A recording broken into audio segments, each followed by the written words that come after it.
from Central Ohio's news leader. This is 10 TV News at 6.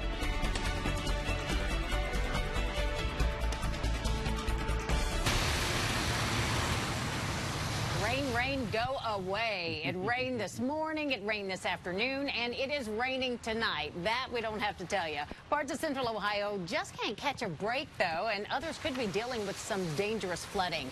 We're seeing flood watches and flood warnings tonight, so be alert to that. Thanks for joining us at 6 o'clock, everybody. I'm Yolanda Harris. It's pretty soggy around here. I'm Jerry Revish. The city of Columbus set a daily precipitation record today. The Doppler 10 weather team is working to keep you and your family safe. We're checking the roads, monitoring the highways for accidents, tracking the radar, and keeping an eye on our Skyview camera over downtown Columbus. Mike Davis, there's a lot to keep tabs on in the Weather Center tonight. Very soggy night out there. Just heard from my wife about rush hour. She wasn't complimentary of it. So, again, going kind of slow out there tonight. We have flood warnings to the north as close as Marion, Morrow, and Knox County.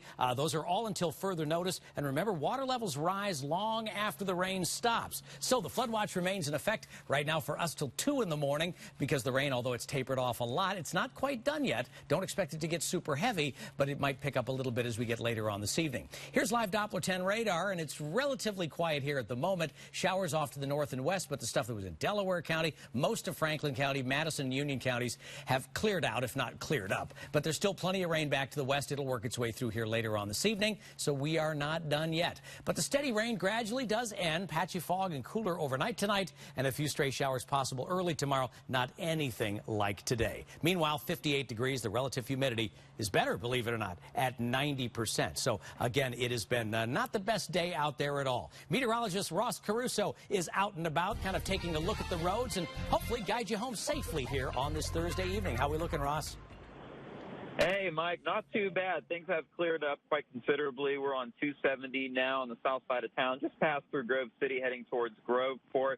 And not too bad, given the windshield wipers, a little bit of a rest. We've been seeing some brake lights from time to time.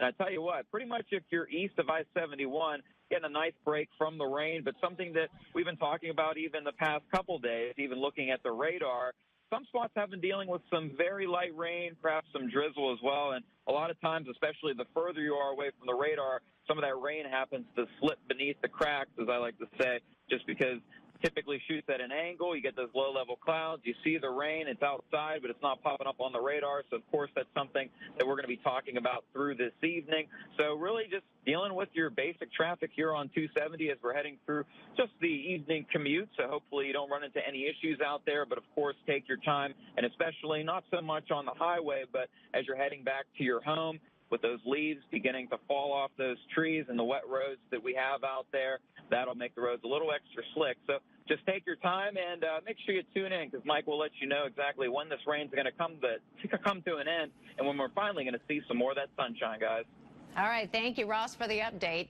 Molly Brewer has been updating you on trouble spots all day long, and you can get alerts and watch the traffic cameras on 10tv.com/traffic. Also new tonight, some parents in the Columbus City School District are getting a frightening letter at home tonight. The district is telling families 3 students made some sort of hit list. Now, this happened at West High School on the west side of town. Roughly 20 students were included, and the families of those students were notified. The letter from the principal reads in part, "When it comes to maintaining safety, there are no jokes to be made or kidding around to be had. The students will be disciplined." The principal also asked the school community, if they see something, say something. Decision 2018 tonight with a midterm season unlike most others. It's a fight to the finish in several different races. You've seen the ads on TV and 10 TV as well, and soon you'll decide who will lead. A record amount of people have already voted early, though. And the candidates know every vote counts. Tonight, Kevin Landers covering political star power in Columbus for the governor's race. But we're going to start with Face the State anchor Scott Light, who's covering a town hall in a wild race for Congress. And Scott, it's a nail biter there in District 12. Yolanda, Jerry, you're exactly right. In fact, both candidates have told me, Troy Balderson and Danny O'Connor, that their internal polling shows this is a 1 or 2 point race. This is a razor-tight race. Both gentlemen will be entering this building in about 30 or 40 minutes for that town hall that Yolanda mentioned. It gets started at 7 p.m. tonight. This will basically be their last chance to make that pitch, that final pitch to voters, and also they'll be doing it 2 feet apart from each other. I imagine they're going to come out very aggressive. Troy Balderson is going to be talking about the Trump economy and that consumer confidence is up. Danny O'Connor is probably going to be talking about health care. That issue has come back to the fore, and certainly the Affordable Care Act has seen it's been re-energized in popularity, and O'Connor will talk about Republicans who have tried to destabilize the Affordable Care Act. But again, I imagine that they both will come out very aggressive tonight. It's going to be an hour-long forum. There will be an opening statement and a closing statement, and then they'll have about 35 or 40 minutes of Q&A with a moderator just inside that building. But again, this race Tuesday night could come down again to 1 or 2 points. As Jerry, you just mentioned, every single vote counts. And let's remember, during the August special election, that was one that Troy Balderson pulled out by less than 1 percentage point. Live in Zanesville, I'm Scott Light, 10 TV News. Thanks, Scott. And the race to be the next Ohio governor is so close, analysts call it a virtual tie. 5 days and counting before the votes are tallied, and Democrat Richard Cordray and Republican Mike DeWine continue to battle for votes across the state. 10 TV's Kevin Landis reports this race will ultimately be decided by voter turnout. When Ohio voters are asked to elect a governor over the past 10 elections, voter turnout has averaged 53% from 1978 to the last election in 2014. This year, the race between Republican Mike DeWine. I have a 4-point plan. He has nothing. He has flip-flopped so many times on the Second Amendment. And Democrat Richard Cordray. What we're talking about here is reducing gun violence in our society, but you really don't want to talk about guns. Will be decided by voter turnout, but which voter group will give each candidate the edge? Today, Richard Cordray told the crowd at his Get Out the Vote rally how important voter turnout will be. If we get high turnout among younger voters, this is over. Cordray invited U.S. Senator Elizabeth Warren to the event, something that DeWine camp pounced on, saying, quote, if Richard Cordray's recipe for winning the election next week is to remind voters that he has ultra-liberal friends in D.C., then I like Mike DeWine's odds. I'm just so happy and so happy to be here with my good friend, Rich Cordray, the nerd we need. This race for governor will go down as the most expensive in history. The Columbus Dispatch reports DeWine has raised $29 million in this race. Cordray just over $15 million. With 5 days left and polls showing both candidates tied, who will be elected as the 93rd governor of Ohio is anybody's guess for now. Kevin Landers, 10 TV News. President Trump is coming back to Ohio on Monday, the day before the election. 10 TV will be in Cleveland for the president's appearance there. Watch for updates on air and online at 10tv.com. Well, when you do head out to vote, you want to make sure you're at the right location. The Franklin County Board of Elections warns some websites are providing inaccurate voting locations. Now, there's no indication this bad information is intentional, but the Board of Elections says there is one foolproof way of finding out where to cast your ballot. Technology is great, and they do work, but they've got to have the most up-to-date information, and we have that. And some of these sites may have not updated their site for 6 months, a year, and so that's where the issue arises. So we don't think that any of this is nefarious, but we just out of caution wanted to let voters know if they have an issue of their voting location, come to our site. And we've made it easy for you. You'll find a link to every County Board of Elections site in Ohio on our website. Just check out 10tv.com. You can also find a complete breakdown of your ballot by logging on to 10tv.com/votersguide. A lot of information for you there. Yeah, it's good to have all that information. You want to make an informed choice. Absolutely. So, well, what about this? If you've ever been caught up in a current, you know how easy it is to lose control. That's what makes life jackets so important. Remember, grab life jackets tight. Remember, the eddy only works when you're tight. You have somebody break. Coming up at 6:15, Maureen Kosad explains what it's like to be on a rescue team. And Mo talked to me about that. It's a fascinating thing. You got to stick around for her story. It's going to be very, very good. Let's take a look at what's going on outside. We got clouds streaming across the area. In fact, a lot of low clouds blocking the view at times. And, of course, the little bit of drizzle that's wet the roads out there. Meanwhile, after a day of record rainfall, the low starts to track to the northeast tomorrow. It'll drag the rain along with it. It'll quiet down as we head into the weekend. We may get a few stray showers again tomorrow morning. These are the highs. How about highs in one state that go from the 40s to the 70s? That's pretty extreme. 49 Mansfield, 71 down at Portsmouth, 58 here in the capital city. We're dealing with flooding. We'll talk about that when the rain will end and have a little peek at your weekend and game day. All coming up.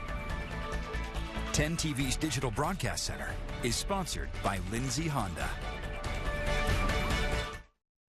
Closed captioning on 10 TV is sponsored by Custom Air.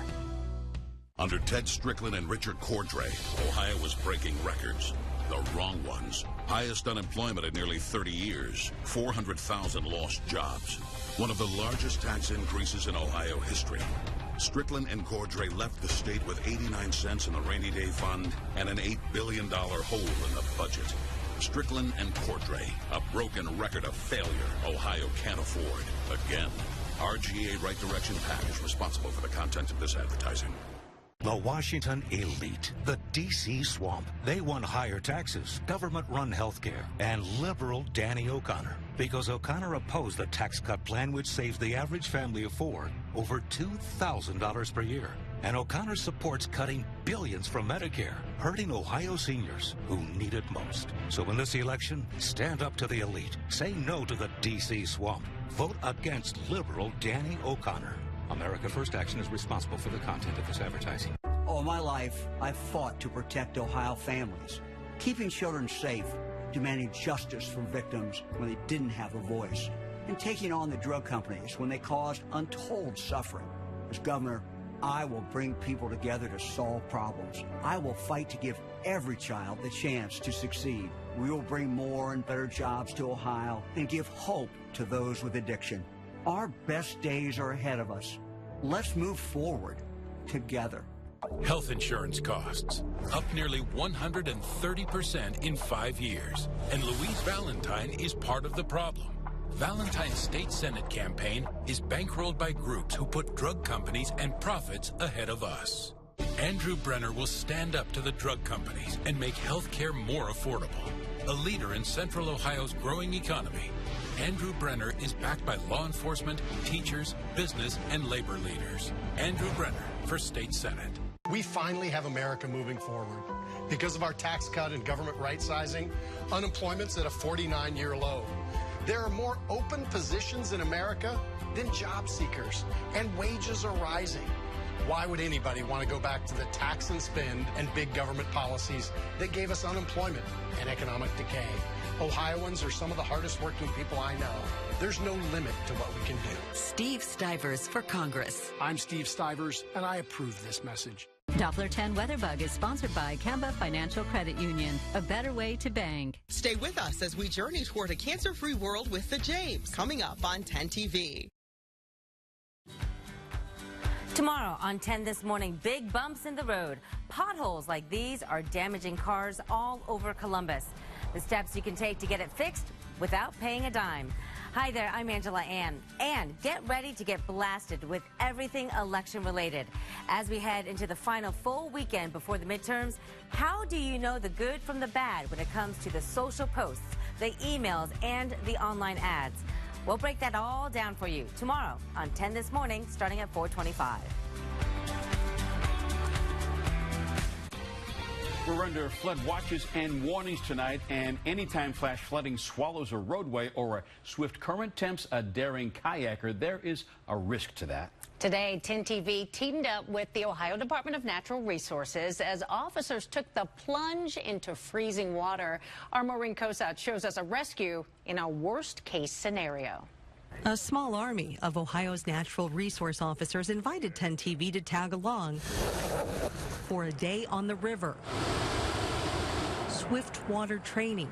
A recent dam release has churned the Licking River in Muskingum County into a raging, rushing flow of water. 10 TV took the plunge with ODNR as officers took advantage of the swift current to train for rescue missions.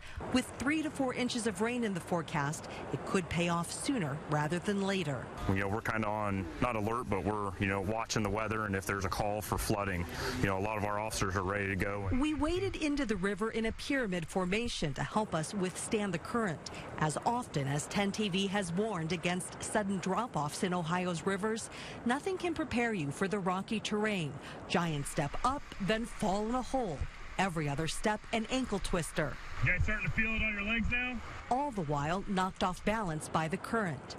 Expert trainers flanked us as we flung ourselves into the swift water. Believe me, this was a leap of faith, but this is how officers learn to read the river, understand the current, and spot hidden dangers like strainers. What we're going to do is we're going to go down there, we're going to swim across that standing wave. This training is preparing ODNR to make safe rescues during flash flooding and river rescues when a swimmer or boater is swept away by a swift current. Remember, roll over and swim. ODNR says when rivers are moving just 3 miles per hour, the pressure is intense. 32 pounds of pressure on your legs will sweep you pretty fast. Case in point, watch as I struggle to find the strength and balance to stand up against the current, even with 2 officers gripping me and pulling me up. After just 2 hours in the water, we reached dry land and a new level of respect for Mother Nature. I don't think anything could have prepared me for how uneven the surface of this river was, or how powerful that current is. ODNR hopes these images will convince you it's not worth driving across that flooded road or wading into the river this summer. But if you make that mistake, this training is preparing these officers to risk their own lives to save yours. In Muskingum County, Maureen Cosat, 10 TV News.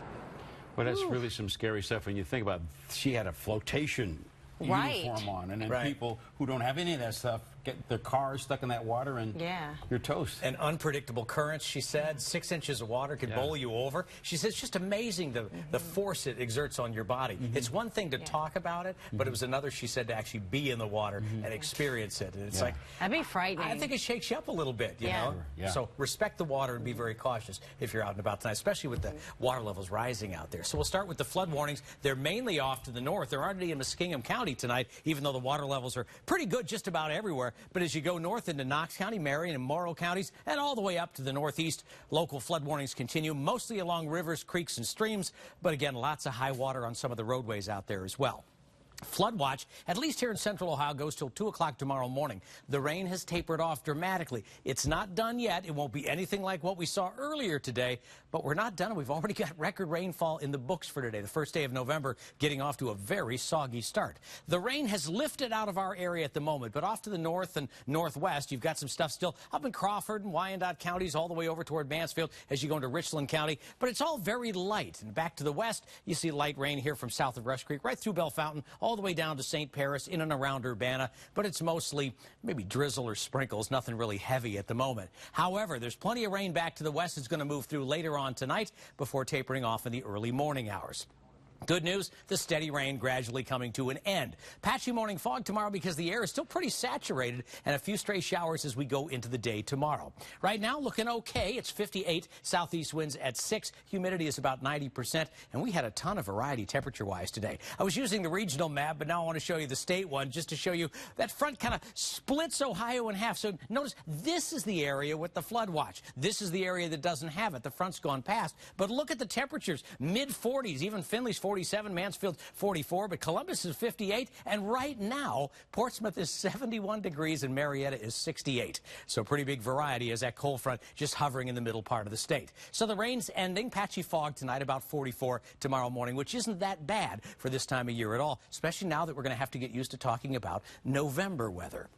Rain all across the eastern U.S., so that pipeline is still here, and it's got to slide to the east. So until this goes past us, the chance for rain lingers tonight. It will pick up a little bit later on this evening. Severe weather outlook, different places today, all along the east coast, and it's just a marginal risk instead of that enhanced risk we had down on the Gulf yesterday with lots of storms. Now, I don't think, the way the model flares this up here, it looks fairly intense later on. I do think the rain is going to pick up. I don't think it's going to be terrible later, but we are going to add to our record total. By tomorrow morning, it's kind of falling apart. Might have some lingering sprinkles. Some roads could be wet. Most probably won't be. And then as we get later in the day, it's just hit and miss. It kind of concentrates a little bit to the southeast by 5 tomorrow evening. We're just going to be cloudy. So for most high school football games, you should be good to go, although it's going to be cool and breezy once again.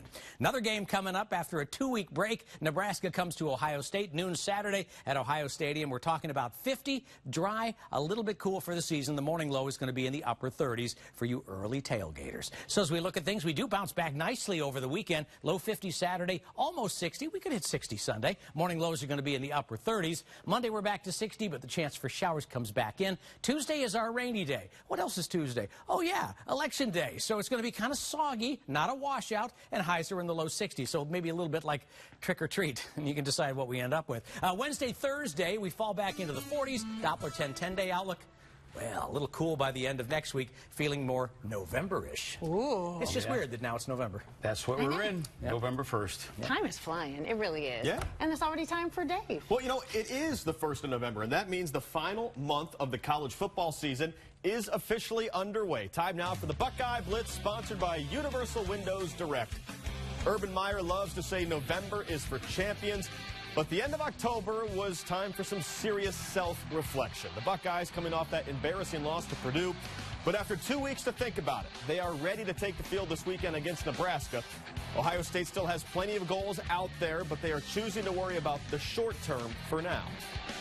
You're in the hunt. We've always been in a hunt here, and I expect us to continue to be in a hunt. You know, we won the division, I think, 6 years in a row, and we can't worry about that. We have to worry about finding a way to win this one Saturday. We already saved the Crew. Now it's time for the Crew to save their season. Tonight, the Black and Gold will play DC United in a knockout game. Winner moves on, loser goes fishing. And speaking of losing, DC United hasn't lost lately. It's been 64 days since their last defeat. It means that you just leave everything out on the field for 90 minutes, and if you do that, and your whole team does that, then you have a decent chance of success. Also tonight, the Ohio State basketball team will play UNC Pembroke in an exhibition game. It's the preseason debut and the preseason finale. This will be the only practice game for the Buckeyes before they open the season next week on the road against the Cincinnati Bearcats. You can tell these players are giddy to get back to work. We're excited to see what we can do. We feel like we have a lot of pieces, a lot of versatile pieces that can play a lot of different positions, guard a lot of different positions. So we're just excited to see what we can do this year. Finally, look at what happened during the Red Sox World Series parade. One of the fans threw a beer can. It hit the champions. It damaged the championship trophy. One fan was arrested for throwing beer, even though this was a perfect strike. Now, a couple years ago, fans threw beer to Rob Gronkowski in Boston during the Patriots parade. Now, Gronk, of course, was calling for it because he wanted to drink that beer. The Red Sox players weren't ready for it and weren't too crazy about it. I don't think that's not an error on the fielder. That is on the thrower. Yeah. Because they were catching some of them, right? Yeah, we saw that video yesterday, but it's all fun and games until the trophy Something gets like broke. that happens, yeah. Rule 1 of throwing beer etiquette. Make sure they know the beer is coming. Yeah. That's rule 1, and that's the only rule on the list. Just at least call. Glad they didn't get hit. Yeah, I know. It's dangerous.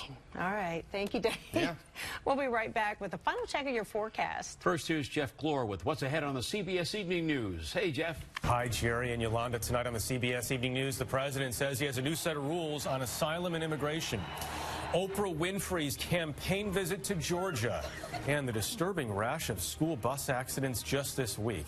That is tonight on the CBS Evening News, right after 10 TV News at 6. Getting a second opinion really can save lives. Expert Dr. David Cohn is here to explain how. Second opinions can certainly save lives. It's estimated that about a quarter to almost 2/3 of all cancer diagnoses can change with a second opinion, and that's how you can impact a life. How does a patient ask for a second opinion? It should be pretty simple to ask for a second opinion, literally saying to your provider, "I'd like a second opinion." What about offending the physician who made the initial diagnosis? Well, that's certainly a concern for many patients. But I think it's important to recognize that if a physician makes a recommendation, she or he should be very comfortable having that patient seek a second opinion to validate that that first opinion was correct. Why is a second opinion so important for cancer patients? Well, obviously, cancer is a disease that can affect someone's life dramatically. And so getting the right diagnosis at the right time is a critical piece of information to ensure the best outcome. Learn more at cancer.osu.edu/blog. Where he's been says a lot about where he's going. For 42 years, Mike DeWine's been with the special interests, collecting over $2 million from the healthcare and insurance industries, voting against lowering prescription drug costs, suing to allow insurers to deny healthcare coverage, and supporting massive Medicaid cuts, risking healthcare for hundreds of thousands who could be one accident or illness away from losing everything. Given where Mike DeWine's been, he's going to put his donors ahead of us. A Stronger Ohio is responsible for the content of this advertising. Health insurance costs up nearly 130% in 5 years. And Louise Valentine is part of the problem. Valentine's State Senate campaign is bankrolled by groups who put drug companies and profits ahead of us. Andrew Brenner will stand up to the drug companies and make health care more affordable. A leader in Central Ohio's growing economy, Andrew Brenner is backed by law enforcement, teachers, business, and labor leaders. Andrew Brenner for State Senate. Corrupt Keith Faber took over $36,000 from online charter schools, then covered up the scam while we got fleeced. No one did more harm to taxpayers than Faber. Corrupt Keith Faber, too corrupt to fight for us. In this election, Ohio is at a crossroads. We can continue down a path where corporate money rigs the system, or we can change course. As your next auditor, I won't take orders from the highest bidder. I'll answer to you. Decision 2018. Count on 10 TV for the earliest results and analysis. Tuesday, November 6th at 7. Sponsored by Kemba Financial Credit Union. My daughter had been attacked and set on fire. Jim Hughes wrote House Bill 63. Judy's Hall passed. I think that's truly her legacy. Jim Hughes will make sure the scales of justice are fair and balanced. Jim Hughes for judge. Lifelong resident of our community, Eric Yasinoff is a small business owner, husband, and father who cares deeply about protecting our schools. Eric Yasinoff has a record of serving our families. Eric Yasinoff, our best choice for state representative. The Doppler 10 Weather Team, only on 10 TV News. You're watching 10 TV, Central Ohio's news leader. Rush hour is winding down, but traffic is building tonight near downtown Columbus. 71 near 5th Avenue. Traffic is building, as you see on the right side of your screen. That traffic is going north out of the downtown area. You can see some shine on the highway, so it's still wet out there. And we're going to get more rain later on. Already got a record in the books, but the flood watch continues till 2 in the morning, so we're not quite done with it yet. Next couple of days looking much better, although it really cools off. We're back in the low 50s. All right, try to stay dry. See you at 11.